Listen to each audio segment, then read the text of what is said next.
Сәлем достар, сіздермен бірге мен Айғаным, менің арнама қош келдіңіздер. Бүгін біз балды торт жасаймыз.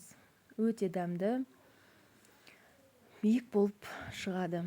Ең алдымен табаны баяу отқа қойып, үстіне май саламыз, қантты, балды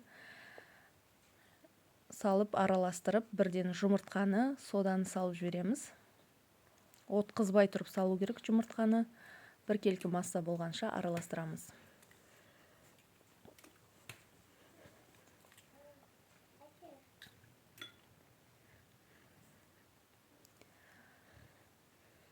Соданы да салып жібердік. Жақсылап араластырамыз. Әрдайым араластырып тұру керек. Астына қатып қалмау керек.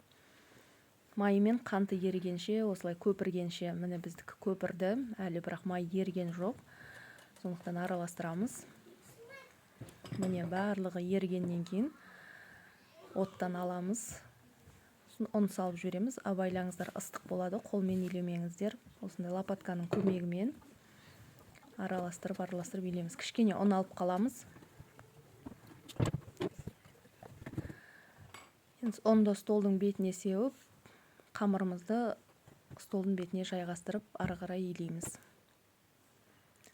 Міне видеода көріп тұрғандарыңыздай өте жұмсақ, қолға жағымды қамыр шығады.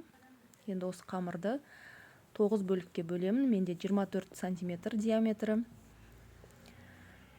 Диаметр кішірек болғанын қаласаңыздар, 12-11 бөлікке бөлсеңіздер болады.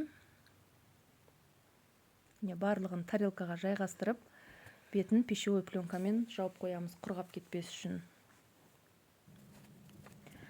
Енді бірден қамырды пищевой пленканың үстіне ұн сеуіп жаямыз. Менде осында крышка бар. Сіздер тарелкамен немесе домалақ формамен әртүрлі қалауларыңыз бойынша кестеңіздер болады. Піскеннен кейін бұл тесто өзінің формасын жоғалтпайды. Тесіп қажеті жоқ. Біркелкі болып піседі.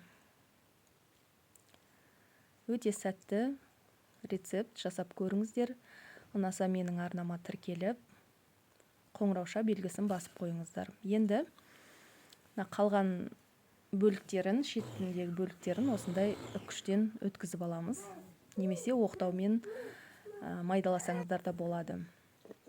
Енді кремді дайындаймыз. Кремге сливки, қаймақты осылай марліге салып, сары суын бөліп аламыз. Қою болуы керек. Ванилин және қант ұнтағы керек.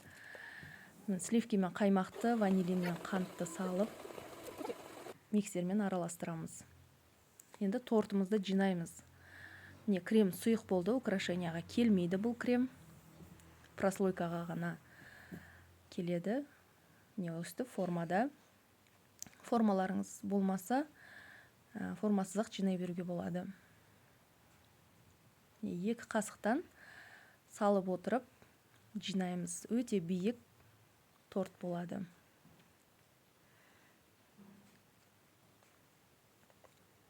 Бұл торт дастарханыңыздың сәнін келтіреді. Жасап көріңіздер, міндетті түрде сәннен қалмайтын торт қазіргі уақыттағы. Шет-шетін барлығына жағамыз. Енді жаңағы майдалап алған қалдықтарды осылай бетіне және жан жағына сеуіп шығамыз. Менде осындай классикалық оформление. Сіздер қалауларыңыз бойынша оформление жасасаңыздар болады. Міне медовый торт дайын. Астарыңыз дәмді болсын.